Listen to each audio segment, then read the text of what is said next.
welcome to another episode of Between Two Foxes. Today, I'm joined by Sonia Roy, Distinguished Professional Lecturer of Fashion Design and Merchandising, here in our beautiful steel plant, home to our Departments of Fashion and Department of Art. Sonia, welcome. Thanks for being here with me today. Thank you for having me. Sonia, you have an amazing personal story. You were born in Angola to a Portuguese family before moving to Portugal and then to Connecticut. You spent 13 years working private label for brands such as Marilyn Monroe and Hello Kitty before coming to Marist as a faculty member 20 years ago. Yes. You were married in Graceland Chapel in Las Vegas, where you were walked down the aisle by an Elvis impersonator. Yes. And you got the job here at Marist mere days after your son was born. So there's a lot there. Can you tell us about your formative years and some of the influences that you had in all these incredible experiences that made you who you are today?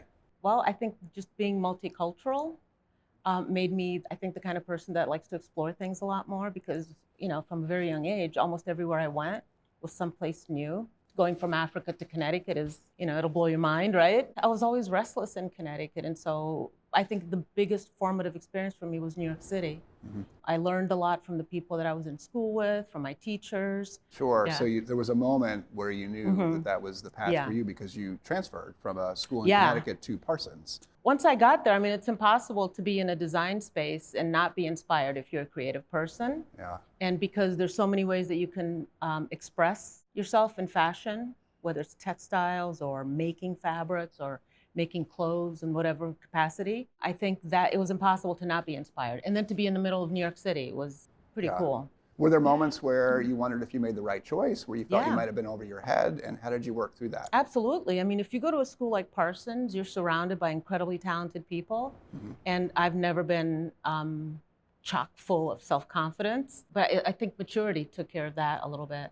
And does that experience help you with Marist students who may have similar feelings of wondering if they're in over their heads? Yes, I can see it. I can see it Okay. when it's happening. I just see in the way they're presenting their work that maybe something that's happened to me in the past is also happening, you know, whether it's lack of self-confidence or sometimes you're just afraid to get it started, to start doing something. So if I can identify those moments, it does help me reach them. I'm not a formal person, so I think that helps me get closer to the students because I approach them like human beings. I'm not any level above them or any of that. I mean, I feel that's a part of Marist culture because you've had an amazingly distinguished career and you're an incredible teacher, but yet you're approachable, you're humble, and our students really reflect that. And for sure, that's part of how we create the culture here in the program. The students know any of them can approach any of us at any time. As you know, here we talk about bringing Marist to the world and the world to Marist. And we sit here in the Steel Plant Gallery amidst this beautiful exhibit that you put together called Alternative Realities, featuring the very best of fashion on the African continent. Tell us a little bit about how this idea came to you and how you made this unbelievable exhibit a reality. The idea came to me because I was born in Africa. To me, Africa has always been dynamic and creative. In speaking to my students, it occurred to me, like when they speak about fashion, it's always Western fashion. They never think about this. They never, you know, when I teach them a textile technique and I say, this came from Africa or this came from Asia, it's always the first time they're hearing it. So I thought, how do we bring them modern African fashion so they understand that fashion is moving there too. It's not just moving here. It's progressing all around the world. And do you see them bring a different level of creativity to their own design as they infuse elements that they've learned from exhibits like this? I see them drawing parallels that they, you know, when they do a technique in the textile lab and they walk through here, they can recognize similarities or they can recognize a similar technique. And then we can talk about, you know, how long has this been made like this, right? And how modern it looks, even though it's been made like this for hundreds of years. So it started a lot of conversations and a lot of conversations about applications of artisanal techniques in modern fashion. All right, Sonia, now it's time for the lightning round. Are you ready? I think so. First thing that comes to your mind.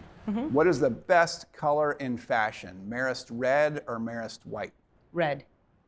That's the right answer. Well done. All right, who has the best food, Portugal or Connecticut? Portugal. Except maybe for the Portuguese people in Connecticut, they also do a good job. Oh, good. So they bring the best of Portugal to Connecticut. Yes, they do. Okay. What is the best country to do a travel course in? The best time I've had was Copenhagen. All right. So you and I worked in industry before coming to higher ed. Could you ever go back? Absolutely not. No. Why not? I love the kids here. I love the students. I feel like I think more about fashion here than I did in the industry. I mean, students are bouncing ideas off of me all day long. I'm helping them resolve ideas. I feel like there's so much more of that in my head now than there was before. Sonia, you've told me so many fascinating things that you're showing our students in the classroom. Can you take me back to the textile lab and show me how it's done? Sure, let's go. All right, let's do it. All right, Sonia, here we are in the textile lab. Thank you so much for this amazing apron. I hope I can bring it back to my office You and can, wear it it's all yours. the time. So show me what we're gonna do here today. Looks like we have a couple of red foxes. Yes. So we are going to create a bonded design. So we're bonding different fabrics onto other fabrics. And so you peel this. This reveals a glue back. All right, Just we're gonna go iron. with it. Already very hot iron. Yes. Thank you for trusting me with it. It, So it can just take a out lot like of this. heat. This is more ironing than I've done in decades. Not me. All right, what are we gonna All do with right. this now? So that one has to line up here like that. And then you iron We're it. gonna do it again. Mhm. All right, You- still very hot. Fox starts to take shape. Little eyebrow action. All right, Oh wait, I haven't taken the backing off. this is an ear shadow. Yes. You had to think about these things when you're trying to create imagery with flat pieces of fabric.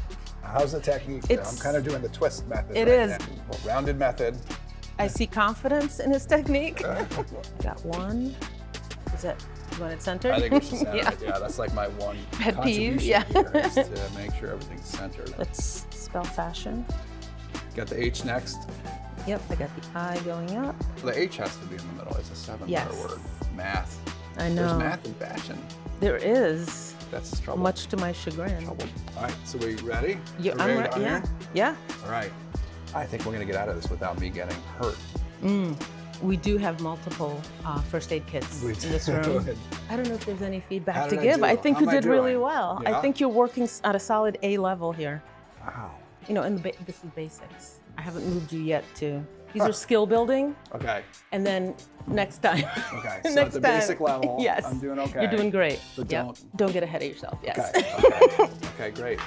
This is wonderful. This is it, All right, Sonia, let's show everybody how it turned out. right? Nothing fell off yet. Nope. Very nice. Well It's done. adhered. Well, thank you for showing me a little bit of your world. I really appreciate it. I had a Thank lot of you. fun today. Me too. And until next time, everybody, we'll see you on the next Between Two Foxes.